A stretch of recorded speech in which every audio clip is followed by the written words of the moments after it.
Chapter 11. Average profit and price of production. Capitalist costs of production and profit. The rate of profit, the surplus value created by the labor of the wage workers in the process of production, is the source from which are drawn the incomes of all the exploiting classes of capitalist society. Let us first examine the laws by force of which surplus value assumes the form of the profit of those capitalists who have invested their capital in the production of commodities. The value of a commodity produced in a capitalist enterprise break down into three parts. 1. The value of the constant capital, part of the value of the machinery and buildings, the value of the raw material, fuel, etc. 2. The value of the variable capital, and 3. Surplus value. The magnitude of a commodity's value is determined by the amount of socially necessary labor required for producing it. But the capitalist does not expend his own labor in producing the commodity. He lays out his capital for this purpose. The capitalist costs of production of a commodity consist of the outlay of constant and variable capital, C plus V, i.e., of expenditure on means of production and on workers' wages. The cost of the commodity to the capitalist is measured by the outlay of capital. Its cost to society is measured by the outlay of labor. Therefore, the capitalist costs of production of a commodity are less than its value, or the real costs of its production, C plus V plus S. The difference between value or real costs of production and capitalist costs of production is equal to the surplus value, 5, which the capitalist appropriates without compensation. When the capitalist sells a commodity which has been produced in his enterprise, surplus value makes its appearance as a definite surplus over and above the capitalist costs of production. The capitalist sets the surplus in determining the profitability of the enterprise against the capital which he has advanced, i.e., all the capital invested in production. Surplus value, placed in relation to total capital, take the form of profit. Insofar as surplus value is compared not with variable capital only but with capital as a whole, the difference between constant capital, spent on purchasing means of production, and variable capital, spent on hiring labor power, is hidden. As a result, the deceptive appearance is created that profit is engendered by capital itself. In reality, however, the source of profit is surplus value, created only by the workers, by labor power, the value of which is embodied in variable capital. Profit is surplus value compared with the total capital invested in production and appearing outwardly to be engendered by the capital. Owing to this peculiarity of profit, Marx calls it the transmuted form of surplus value. In similar fashion as the form of wages conceals the exploitation of wage labor, creating the false impression that all labor is paid for, so also the form of profit in its turn hides from view the relationship of exploitation, creating a misleading appearance of profit being created by capital. Thus, the forms assumed by capitalist production relations obscure and mask their true nature. The degree of profitability of a capitalist enterprise for its owner is determined by the rate of profit. The rate of profit is the proportion between the surplus value and the total capital advanced, expressed as a percentage.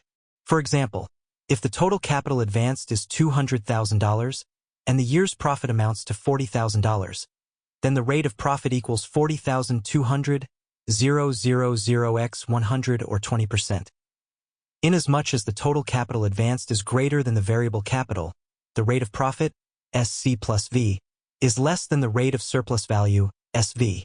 Suppose, in our example, that the capital of $200,000 consists of $160,000 of constant capital and $40,000 of variable capital. Then the rate of surplus is 40,040, 000x 100 equals 100%, but the rate of profit is 20% or 1/5 of the rate of surplus value. The rate of profit depends first of all on the rate of surplus value. The higher the rate of surplus value, the higher, other things being equal, will be the rate of profit. All the factors which increase the rate of surplus value, i.e., which raise the degree of exploitation of labor by capital, lengthening the working day, raising the intensity and productivity of labor, etc., also increase the rate of profit. Further, the rate of profit depends on the organic composition of capital. As we know, the organic composition of capital is the proportion between constant and variable capital. The lower the organic composition of capital, i.e., the larger the relative weight in the capital of its variable part, the value of labor power, the larger, with the same rate of surplus value, will the rate of profit be. And, conversely, the higher the organic composition of capital, the lower the rate of profit. One of the factors which affect the rate of profit is economy in the use of constant capital. Finally, The rapidity of turnover of capital affects the rate of profit. The more rapid the turnover of capital, the higher the annual rate of profit, which represents the relation between the surplus value produced in the year to the total capital advanced. And, conversely, a slowing down in the turnover of capital leads to a lowering of the annual rate of profit. Formation of the average rate of profit and transformation of the value of commodities into their price of production under capitalism. The distribution of capital among various branches of production and the development of technique take place in a ferocious competitive struggle. Competition within a particular branch of production must be distinguished from competition between branches.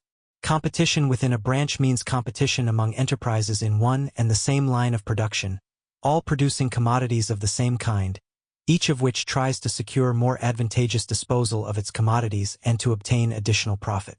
The separate enterprises concerned work in varying conditions and differ one from another in their scale and in their level of technical equipment and organization of production. Consequently, the individual values of the commodities produced in the different enterprises are not the same.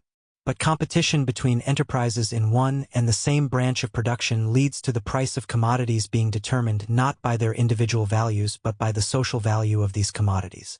And the magnitude of this social value of the commodities concerned, as has been mentioned, depends on the average conditions of production in the particular branch. As a result of the fact that the price of commodities is determined by their social value, those enterprises gain in which the technique of production and the productivity of labor is higher than the average level in the branch concerned and, consequently, where the individual value of the commodities produced is lower than the social value. These enterprises receive an additional profit, or superprofit, which is a form of the extra surplus value which we have examined earlier in Chapter 7.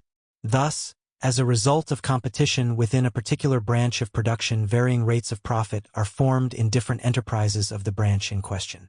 Competition between different enterprises of one and the same branch leads to a squeezing out of the small and medium enterprises by the large-scale ones. In order to hold their ground in the competitive struggle, those capitalists who own backward enterprises endeavor to introduce in them the technical improvements adopted by their competitors who own technically more developed enterprises. As a result, a heightening of the organic composition of capital takes place in the branch as a whole. The superprofit which the capitalists who own the technically more advanced enterprises have been receiving now disappears, and a general lowering of the rate of profit takes place. This obliges the capitalists again to introduce technical improvements. Thus, in the process of competition within a particular branch, there takes place the development of technique and the growth of the productive forces. Competition between branches means competition between the capitalists of different branches of production over the most profitable way of investing capital. The capitals invested in different branches of production have varying organic compositions. Since surplus value is created only by the labor of wage workers, in enterprises in those branches of production where a low organic composition of capital prevails, a capital of the same size produces a relatively large mass of surplus value. In enterprises with a higher organic composition of capital, a relatively smaller amount of surplus value is produced. The competitive struggle between capitalists of different branches leads, however, to the amount of profit on capitals of equal size becoming equalized. Let us suppose that in society there are three branches of production: leatherworking, textiles, and engineering, with capitals of the same size but differing in organic composition. The amount of the capital advanced in each of these branches is 100 units, millions of pounds sterling, say. The capital of the leatherworking branch consists of 70 units of constant capital and 30 units of variable. That of the textile branch consists of 80 units of constant and 20 of variable. And that of the engineering branch consists of 90 units of constant and 10 units of variable. Let the rate of surplus value of all three branches be the same and be 100%. So, then, in the leatherworking branch 30 units of surplus value will be produced, in the textile branch 20, and in the engineering branch 10. The value of the commodities in the first branch will be equal to 130, in the second to 120, in the third to 110, and in all three branches together 360 units. If the commodities are sold at their values, then in the leatherworking branch the rate of profit will be 30%, in the textile branch 20%, and in the engineering branch 10%. Such a distribution of profit will be quite advantageous to the capitalists in the leatherworking branch of production, but disadvantageous to the capitalists in the engineering branch. Under these conditions, the entrepreneurs in the engineering branch will seek more advantageous application for their capitals. This application for their capitals they will find in the leatherworking branch. A flow of capital from the engineering branch to the leatherworking branch will take place. In consequence, the quantities of commodities produced in the leatherworking branch will grow, competition will inevitably become more acute and will oblige the entrepreneurs in this branch to lower the prices of their commodities, which it will lead also to a reduction in the rate of profit.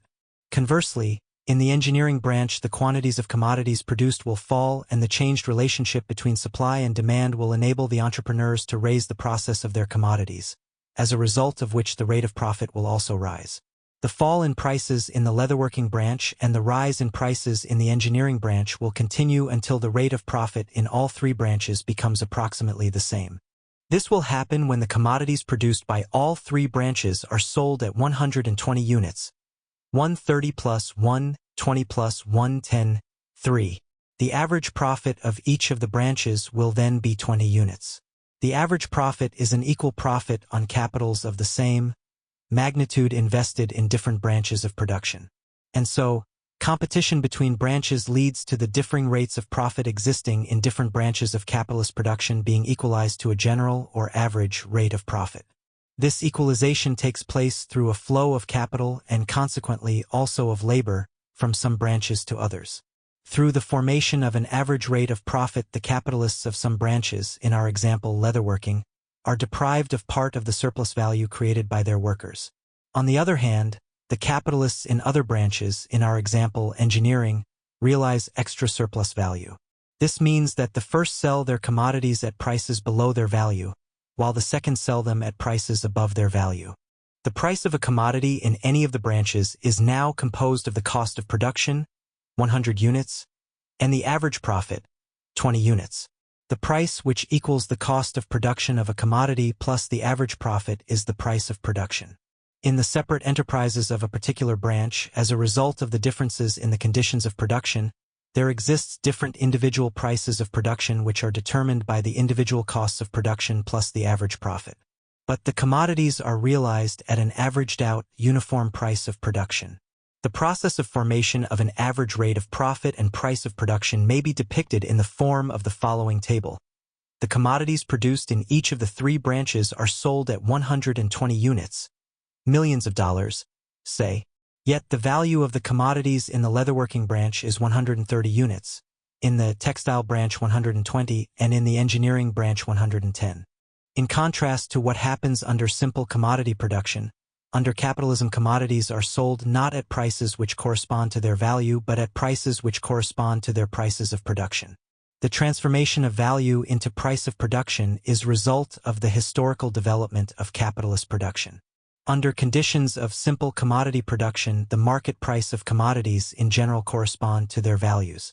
In the first stages of capitalism's development, significant differences were still retained between the rates of profit in different branches of production, since the separate branches were as yet insufficiently interconnected, and craft and other restrictions existed which hindered the free flow of capital from some branches to others. The process of forming the average rate of profit and transforming value into price of production was brought to completion only with the triumph of capitalist machine industry. With the transformation of value into price of production, the basic economic law of capitalism, the law of surplus value, becomes concrete and finds expression in their form of the average rate of profit. Bourgeois economists try to refute Marx's labor theory of value by referring to the fact that in particular branches the prices of production do not coincide with the values of the commodities. In reality, however, the law of value fully retains its force in capitalist conditions, for the price of production is merely a modified form of value. This is shown by the following circumstances. First, some entrepreneurs sell their commodities above their value, others below, but the capitalists as a whole, taken together, realize the full amount of the value of their commodities. On the scale of society as a whole, the sum total of prices of production is equal to the sum total of the values of all commodities. Second, the sum total of the profit received by the whole class of capitalists is equal to the sum total of the surplus value produced by all the unpaid labor of the proletariat. The magnitude of the average rate of profit depends on the magnitude of the surplus value produced in society. Third, a reduction in the value of commodities leads to a reduction in their prices of production, An increase in the value of commodities leads to the raising of their prices of production. Thus, the law of the average rate of profit operates in capitalist society. It means that the different rates of profit which depend on the differences in the organic composition of capital in different branches of production are leveled out, as a result of competition, to a common average rate of profit. The law of the average rate of profit, like all the laws of the capitalist mode of production, manifests itself spontaneously through innumerable variations and fluctuations. In the struggle for the most profitable application of capital, a ferocious competitive struggle is waged between the capitalists. They endeavor to place their capital in those branches of industry which promise them the largest profits. In the hunt for high profits, a flow of capital from one branch to another takes place, and as a result of this an average rate of profit is established. Thus, the distribution of labor and means of production between the different branches of capitalist production takes place on the basis of the law of the average rate of profit. This means that in a developed capitalist society the law of value operates as the spontaneous regulator of production, working through the price of production. The price of production is that average magnitude around which fluctuate, in the last analysis, the market prices of commodities, i.e., the prices at which commodities are actually bought and sold on the market. The equalization of the rate of profit and the transformation of value into price of production still further disguise the relationship of exploitation, still further conceal the true source of the enrichment of the capitalists. The actual difference of magnitude between profit and surplus value in the various spheres of production now conceals completely the true nature and origin of profit, not only for the capitalist, who has a special interest in deceiving himself on this score, but also for the laborer. By the transformation of values into prices of production, the basis of the determination of value is itself removed from direct observation. Marx, Capital, Kerr edition, Vol. 3, page 198. In reality, the formation of an average rate of profit means a redistribution of surplus value among the capitalists in different branches of production. Part of the surplus value created in branches with a low organic composition of capital is appropriated by the capitalists in the branches with a high composition of capital. It follows that the workers are exploited not only by those capitalists for whom they work, but by the entire class of capitalists as a whole. The entire capitalist class has an interest in raising the degree to which the workers are exploited, since this leads to a rise in the average rate of profit. As Marx showed, the average rate of profit is dependent on the degree to which the whole of labor is exploited by the whole of capital. The law of the average rate of profit expresses, on the one hand, the contradictions and the competitive struggle among the industrial capitalists over the sharing out of surplus value, and on the other hand, the profound antagonism between two mutually hostile classes, the bourgeoisie and the proletariat. It testifies to the fact that in capitalist society the bourgeoisie, as a class, opposes the proletariat as a whole, that a struggle for particular interests of the workers or of particular groups of workers, a struggle against particular capitalists, cannot lead to a radical change in the position of the working class. The working class can free itself from the yoke of capital only by overthrowing the bourgeoisie as a class, only by abolishing the system of capitalist exploitation itself. Tendency of the rate of profit to fall as capitalism develops. The organic composition of capital steadily rises. Each separate entrepreneur, more and more replacing workers by machines, strives to cheapen production, extend the market for his commodities, and win superprofit for himself. But when the technical attainments of particular enterprises become widespread, a rise in the organic composition of capital takes place in the majority of enterprises, which leads to a fall in the general rate of profit. A more rapid growth of fixed capital compared with circulating capital acts in the same direction, leading as it does to a slowing down in the turnover of the whole capital. Each capitalist, in raising the level of technique, endeavors to obtain the largest possible profit, but the result of the activities of all the capitalists directed to achieving this purpose is something which none of them wanted: a lowering of the general rate of profit. Let us take our previous example. The sum total of all the capitals, amounting to 300 units, is made up of 240 units of constant and 60 of variable capital. With the rate of surplus value at 100%, 60 units of surplus value are produced, and the rate of profit is 20%. Let us suppose that during 20 years the total amount of capital grows from 300 to 500 units. At the same time, as a result of the progress of technique, the organic composition of capital grows. Consequently, The 500 units are divided into 425 units of constant and 75 units of variable capital. In this case, given the previous rate of surplus value, 75 units of surplus value will be created. The rate of profit will now be 75 500 times 100 is equal to 15%. The amount of profit has grown from 60 to 75 units, but the rate of profit has fallen from 20% to 15%. So, then, a rise in the organic composition of capital leads to a lowering of the average rate of profit. There are a number of factors, however, which counteract the lowering of the rate of profit. In the first place, the exploitation of the working class grows. The development of the productive forces of capitalism, which expresses itself in the increasing organic composition of capital, leads at the same time to a growth in the rate of surplus value. Owing to this, the lowering of the rate of profit takes place more slowly than it would have done had the rate of surplus value remained the same. Secondly, technical progress, raising the organic composition of capital, gives rise to unemployment, which presses upon the labor market. This enables the employers to reduce wages, fixing them well below the value of labor power. Thirdly, as the productivity of labor grows, there is a fall in the value of the means of production: machinery, equipment, raw material, etc. This slows down the growth in the organic composition of capital and, consequently, counteracts the lowering of the rate of profit. Let us suppose that an employer compels his workers, who formerly were operating 5 looms, to operate 20. As a result of the growth in the productivity of labor in the manufacture of looms, however, the value of looms has fallen by half. Consequently, 20 looms are now worth not 4 times as much as 5 but only twice as much. Therefore, the share of constant capital per worker grows not 4-fold but only 2-fold. Fourthly, the lowering of the average rate of profit is counteracted by economy in constant capital affected by the capitalist at the expense of the health and lives of his workers. In order to enlarge their profits, employers compel their workers to do their work in workshops which are too small and without adequate ventilation, and they economize on the devices which are needed for safety. In consequence of this niggardliness on the part of the capitalists, the workers' health is undermined, an enormous number of accidents happen, and the death rate rises among the working population. Fifthly, the fall in the rate of profit is held up because of the non-equivalent exchange which exists in the sphere of foreign trade, when the entrepreneurs of advanced capitalist countries, through selling their commodities in colonial countries, obtain superprofit.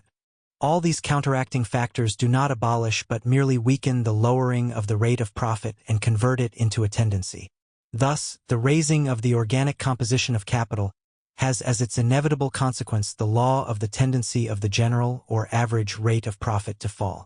The fall in the rate of profit does not mean a reduction in the amount of profit, i.e., in the total volume of surplus value produced by the working class. On the contrary, the amount of profit grows both in connection with the rise in the rate of surplus value and as a result of the growth in the number of workers exploited by capital. For example, in the USA, the total of industrial profit, calculated from the official data of the Census of Industry, amounted in 1859 to $316 million, in 1869 to $516 million, in 1879 to $660 million, in 1889 to $1,513 million, and in 1899 to $2,245 million. The capitalists try by intensifying to the utmost the exploitation of the workers to weaken the tendency of the rate of profit to fall. This leads to the contradictions between proletariat and bourgeoisie becoming more acute. The law of the tendency of the rate of profit to fall intensifies the struggle within the bourgeoisie itself over the distribution of the total mass of profit. In their drive for higher profits, the capitalists invest their capital in backward countries, where working hands are cheaper and the organic composition of capital is lower than in countries with highly developed industry, and they begin to exploit the peoples of these countries intensively. This leads to a sharpening of the contradictions between the developed capitalist countries and the backward ones, between metropolitan countries and colonies. Further, in order to keep prices at a high level, entrepreneurs join together in associations of various kinds. By this means, they manage to secure high profits. Finally, striving to make up for the fall in the rate of profit by increasing its amount, the capitalists extend the scale of production far beyond the limits of demand effective in terms of money. In this connection, The contradictions caused by the tendency of the rate of profit to fall make themselves felt especially sharply during crises. The law of the tendency of the rate of profit to fall is one of the clearest indications of the historical limitations of the capitalist mode of production. In sharpening the contradictions of capitalism, this law shows vividly that at a certain stage the bourgeois system becomes an obstacle to the further development of the productive forces. Brief conclusions. 1. Profit is surplus value taken in comparison with the total capital invested in production and appearing from outside as though produced by this capital. The rate of profit means the relation of the amount of surplus value produced to the total capital, expressed as a percentage. 2. Competition within a branch of production leads to the prices of identical commodities being determined not by the individual but by the social value of these commodities. Competition between branches leads to a flow of capital from one branch to another, to the formation of an average rate of profit throughout the field of capitalist production. On the basis of the law of the average rate of profit there takes place a distribution of labor and means of production among the various branches of capitalist economy. 3. As a result of the equalization of the rate of profit, commodities are sold not at their values but as their prices of production. The price of production is the price which equals the cost of producing the commodity plus the average profit. The price of production is a modified form of the value. The sum total of the prices of production is equal to the sum total of the values of all commodities. With a change in the value of commodities, their price of production also changes. 4. As capitalism develops, in proportion to the growth in the organic composition of capital, the average rate of profit shows a tendency to fall. At the same time, the amount of profit steadily grows. The law of the tendency of the average rate of profit to fall leads to the contradictions of capitalism becoming acute.